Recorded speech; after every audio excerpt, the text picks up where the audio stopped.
လောကမှာဖြစ်ပြနေတဲ့အရာတွေကလေအမျိုးကောင်းသမီးတွေအပေါ်ကိုကျတော့အရန်ရက်ဆက်တတ်ကြတယ်နော်။ဘာဖြစ်လို့လဲဆိုရင်လိုင်းပေါ်မှာပဲဖြစ်ဖြစ်ပတ်ဝန်းကျင်မှာပဲဖြစ်ဖြစ်အသက်40ကျော်နောက်ပိုင်းအမျိုးသမီးတွေရဲ့အိမ်တောင်ရေးတွေတကယ်ကိုအမိခံတွေပဲများပါတယ်။ဒါမြင်နေတွေ့နေကြားနေရတာပေါ့လေ။ဘာဖြစ်လို့လဲဆိုရင်အသက်40ကျော်အမျိုးသမီးတွေရဲ့ပါဇက်ကထွက်လာတဲ့စကလုံးတွေကအဲ့တိုင်းဖြစ်နေလို့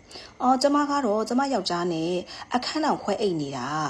ယောက်ျားနဲ့ကမောင်နှမတွေလိုမျိုးပါပဲတငယ်ချင်းတွေလိုမျိုးပါပဲသားသမီးတွေလည်းအသက်ကြီးလာပြီဆိုတော့ကိုယ်တွေလည်းအသက်ကြီးလာပြီဆိုတော့ဟိုစိတ်တွေလည်းမရှိတော့ပါဘူးတဏှာစိတ်တွေလည်းမရှိတော့ပါဘူးသိတယ်မလားဒါကြောင့်မို့လို့ယောက်ျားနဲ့ကအိမ်မှာတငယ်ချင်းတွေလိုပဲမောင်နှမတွေလိုနေကြတာပါအဲ့ဒီအမျိုးသမီးတွေအဲ့လိုပြောတဲ့အမျိုးသမီးတွေဒီရင်ထဲမှာကြေကွဲစွာနဲ့ပြောနေကြတာနော်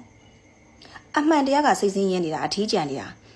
တိလားဘာဖြစ်လို့ကျမကအဲ့လိုပြောနိုင်တယ်လဲဆိုကျမလည်းအမျိုးသမီးမို့လို့အဲ့လိုပြောနိုင်တယ်အမျိုးသမီးတွေတော်တော်များများအဲ့လိုပြောခြင်းရဲ့နောက်ွယ်ရစိတ်ထားကိုလည်းကျမကောင်းကောင်းမြင်ရလို့ပြောတာဖြစ်တယ်နော်အဲ့တော့အမျိုးသမီးတွေကအသက်40ကျော်လာတဲ့အခါသွေးဆုံးကိုင်းတာကြောက်တော်၎င်းဟော်မုန်းပြောင်းလဲကြောက်တော်၎င်းဒီလိုစိတ်တွေနေပါလာတော့မှန်တယ်ဒါပေမဲ့မရှိတော့တာမဟုတ်ဘူး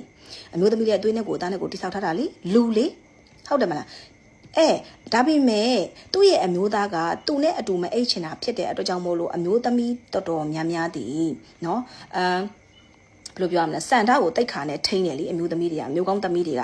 မာနာလည်းရှိတယ်တည်ရမှာဒါကြောင့်မို့လို့ကိုယ့်ယောက်ျားကကိုယ်နဲ့အခန်းခွဲအိတ်တဲ့အခါအမျိုးသမီးတွေကဘယ်လိုပြောရမလဲမောင်နှမလိုမျိုးဆိုတဲ့စိတ်ကိုမွေးလိုက်ကြတာဖြစ်တယ်နော်အမှန်တကယ်တော့ကိုချစ်ရတဲ့သူကကိုယ်နဲ့အခန်းခွဲအိတ်တာဘယ်အမျိုးသမီးကစိတ်ချမ်းသာမှာတော့အသက်ကြီးငယ်ငယ်ချစ်ချင်းမြတ်တာတရားမှာကြီးတာငယ်တာမှမရှိတာချစ်ချင်းမြတ်တာလူသားအိုလာတဲ့ချစ်ချင်းမြတ်တာတရားဆိုတာကအိုသွားတာမှမဟုတ်တာကွယ်လင်ကိစ္စမရှိရင်တော့ကိုယ့်ယောက်ျားလေးနေတော့ဖတ်အိတ်ချင်တာပေါ့ဟုတ်တယ်မလားဒါအမျိုးသမီးတိုင်းရဲ့စံတာပဲဒါပေမဲ့အမျိုးသားတွေကြတော့သူတို့ရဲ့အမျိုးသမီးအသက်ကြီးလာလို့ယွန်းတော့လာလို့ယွန်းလို့အမျိုးသမီးကိုမထိတွေ့ချင်ပါဘူးဆိုတဲ့အဲ့ဒီအမျိုးသားတွေတည်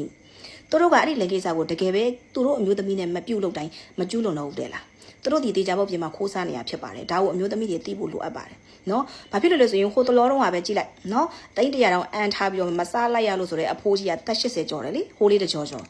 အဲ့တော့ယောက်ျားတွေဒီတေကန်လေးဒီဖွဲတဆုပ်နိုင်တဲ့ဒီအဲ့ဒီတဏှာရာကစိတ်ရှိပါတယ်ယောက်ျားတွေဒီတဏှာရာကကြောက်အသက်ရှင်နေတာဖြစ်တယ်နော်ဒါကြောင့်မလို့ဒီလိုယောက်ျားတွေကကိုအမျိုးသမီးနဲ့ဒီလိုကိစ္စမရှိဘူးဆိုရင်အပြင်မှာတေချာပေါက်ခိုးစားနေတာအသက်ကြီးရဲ့အထိအဲ့တော့အသက်ကြီးတဲ့အထိဒီကိစ္စကိုတီးခံပြီးတော့အမျိုးသမီးကဘာဖြစ်လို့နေပေးရတာလဲ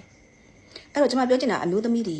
အတ္တနည်းနည်းကြီးပါလူတိုင်းကအတ္တတွေနဲ့ရှင်းတာနေကြတာအဲ့တော့မိခင်ကောင်းတွေလည်းအတ္တကြီးဖို့လိုအပ်ပါတယ်ကိုချစ်ဖို့လိုအပ်ပါတယ်เนาะအဲ့တော့အမျိုးသားကိုဘယ်လောက်ပဲပေးဆက်ကိုသေးသွားရင်စေးပေးမိယူဆိုပြီးချက်ချင်းမိမယူမှာပါကိုမသေးကလည်းဖောက်ပြန်နေတာเนาะအဲ့တော့သားသမီးတွေဘယ်လောက်ပဲချစ်ကိုတလားပြင်ပို့မလွမ်းပါဘူးဒါလေးကိုသိဖို့လိုအပ်တယ်ဒါကြောင့်မို့လို့အမျိုးသမီးတွေဒီဘက်ခင်အမျိုးသမီးတွေညံရှိပါကြံရှိနေတဲ့တတ်တန်းတစ်ချောက်ကိုစိတ်ချမ်းသာစွာဖြတ်ကျော်ပါဒီလိုအိမ်အောင်ရေးကြီးထဲမှာမန်နေဂျာတော့အကောင်းဆုံးမှရှင်